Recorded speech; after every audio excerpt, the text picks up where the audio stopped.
La storia di Manuel Bortuzzo, sin da quel maledetto 3 febbraio, ha colpito tutti. Il giovane nuotatore trevigiano, con il suo sorriso e la sua positività, nonostante i lunghi giorni in ospedale e la terribile diagnosi di paralisi delle gambe, ha conquistato l'affetto degli italiani e adesso sembra abbia catturato anche l'attenzione del mondo del cinema. Infatti, quanto accaduto al ventenne di Morgano dalla notte della sparatoria nel quartiere Axa di Roma, al lungo ricovero in ospedale fino al ritorno in piscina, passando per la riabilitazione, diventerà la sceneggiatura di un film.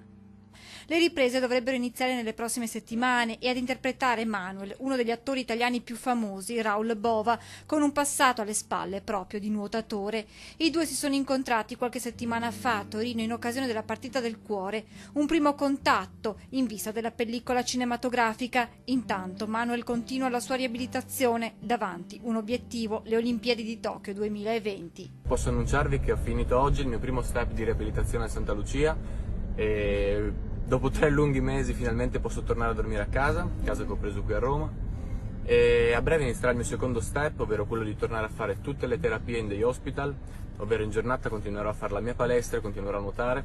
Qui Manuel, nel giorno delle dimissioni dalla clinica romana dove sta facendo la riabilitazione, e il ritorno a casa.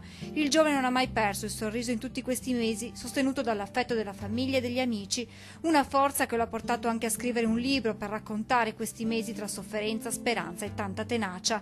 Libro che anticiperà l'uscita nei cinema del film dedicato ad un giovane nuotatore trevigiano che ha insegnato molto a tutti noi.